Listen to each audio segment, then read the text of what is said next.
पूर्ण विश्वास है कि आने वाले चुनाव में पूर्ण बहुमत के आधार पर भारतीय जनता पार्टी की सरकार दोबारा मध्य प्रदेश में स्थापित होगी।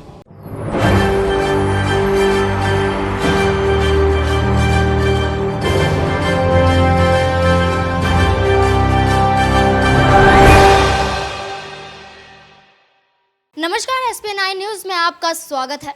मध्य प्रदेश में राहुल गांधी दावा करते हैं कि बहुमत के साथ वो यहां पर जीत हासिल कर सकते हैं।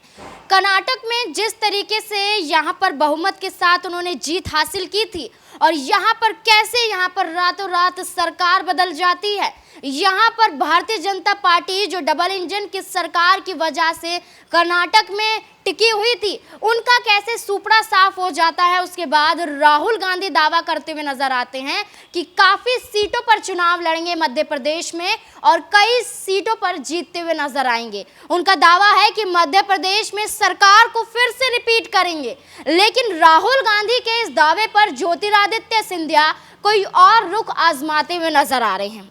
ऐसे में कहा जा रहा था कि क्या ज्योतिरादित्य सिंधिया जिस तरीके से अपने ट्विटर अकाउंट से भारतीय जनता पार्टी का ये जो लोगो है वो हटा देते हैं, वो टिक हटा देते हैं, तो ऐसे में क्या वो यहाँ पर भारतीय जनता पार्टी से अलग होने की कगार पर हैं?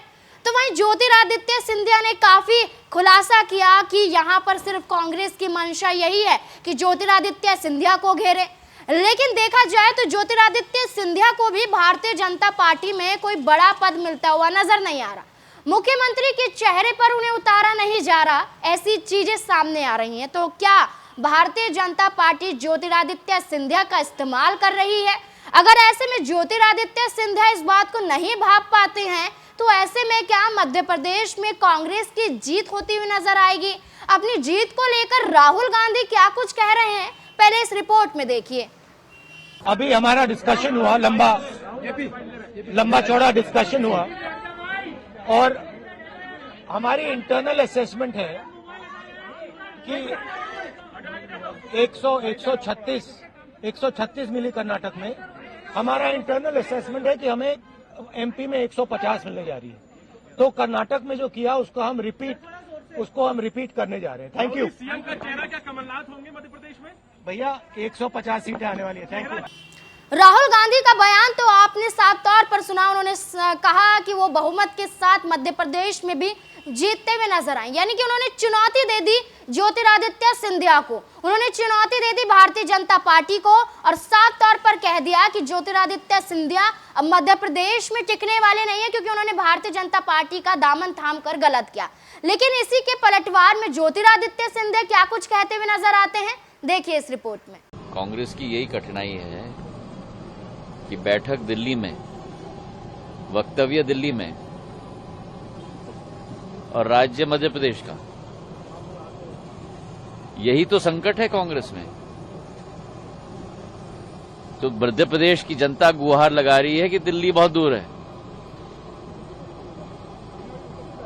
भारतीय जनता पार्टी में एक एक कार्यकर्ता, एक एक व्यक्ति जमीन पर डटकर जनता का विकास, जनता की प्रगति के लिए समर्पित भाव से हम लोग कार्य कर रहे हैं और पूर्ण विश्वास है कि आने वाले चुनाव में पूर्ण बहुमत के आधार पर भारतीय जनता पार्टी की सरकार दोबारा मध्य प्रदेश में स्थापित होगी। कमलनाथ जी की फेस को पूछा गया तो उन्होंने बोला नहीं है कि मुख्यमंत्री कौन रहेगा। इस पर मैं क्या टिप्पणी दूंगा? मैं उन नेताओं में से नहीं हूं जो दूसरे नेताओं पर टिप्पणी करूं। भगवान ने एक जिंदगी दी है सकारात्मक सोच के लिए, लोगों के जीवन में परिवर्तन लाने के लिए, विकास के लिए, प्रगति के लिए, और यही इस परिवार की परंपरा रही है। चाहे मेरी आजी अम्मा रही हूं, चाहे मेरे पूज्य पिताजी रहे हो। तो मेरा लोगों को पर टिप्पणी करना, उनको नीचे दिखाना, ये कांग्रेस की आदत है, ना ये भारतीय जनता पार्टी की आदत है और ना ये सिंधिया परिवार की आदत है। दोनों का बयान आपने सुना। मध्य प्रदेश में ये सियासी हलचलें काफी तेज हो चुकी हैं कि आखिरकार क्या भारतीय जनता पार्टी के जरिए ज्योतिरादित्य सिंधिया उतरेंगे या फिर मध्य प्रदेश में कांग्रेस की जीत दर्ज होती हुई नजर आएगी। ये तमाम सवाल अभी भी बनते हुए नजर आ रहे हैं। इन सवालों को लेकर क्या है आपके जवाब, कमेंट बॉक्स में जरूर बताएं। मुझे दीजिए इजाजत, धन्यवाद।